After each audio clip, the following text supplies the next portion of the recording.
सरकार खाद्य सुरक्षा की बात करती है, लेकिन आदिवासी अंचलों में पात्र परिवार आज भी मूल अधिकार से वंचित हो रहे हैं।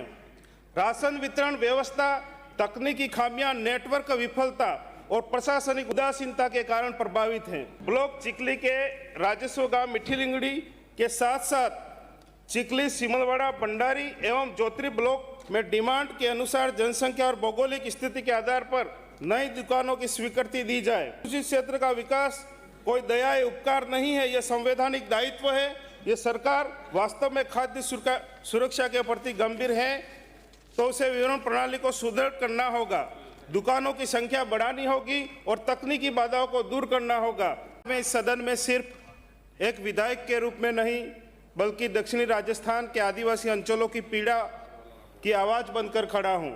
गरीब उपभोक्ता बिल तो बढ़ रहा है, फिर भी अंधेरे में जी रहा है। क्या यह बराबरी है? क्या यही संविधान का सामाजिक न्याय है? शहर का बच्चा इन्वर्टर और एसी में पढ़ रहा है और आदिवासी क्षेत्र का बच्चा आज भी डिबरी की रोशनी में किताब खोज रहा है। शहर का उद्योग 24 घंटे चलता है, पर किसान को बिजली रात को 2 बजे मिलती है।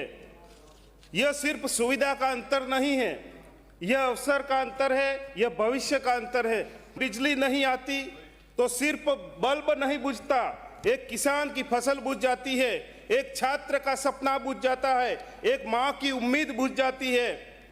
आदिवासी किसान कर्ज में डूब रहा है, बिजली की अनियमितता से फसल सूख जाती है, फिर बैंक का नोटिस आता है, उपभोक्ता का बिल भी समय पर आता है, लेकिन सेवा समय पर क्यों नहीं आती? क्या आदिवासी क्षेत्र सिर्फ वोटों के समय याद आते हैं? क्या विकास की गंगा शहरों तक सीमित है? माननीय अध्यक्ष महोदय, मैं सरकार से मांग करता हूं कि आदिवासी क्षेत्रों में 24 घंटे घरेलू बिजली की गारंटी दी जाए, कृषि कनेक्शन के लिए तय समय सारणी सार्वजनिक की जाए, जले हुए ट्रांसफार्मर 72 घंटे में बदलने का नियम लागू हो, बार बार कटौती वाले क्षेत्रों में विशेष विद्युत निगरानी दल बनाया जाए, आदिवासी किसानों के बकाया बिलों पर चार्ज माफ किया जाए, अनुसूचित क्षेत्रों के लिए अलग से विद्युत सुधार पैकेज घोषित किया जाए। जब शहर जगमगा रहा है तो आदिवासी अंचल क्यों जल रहा है?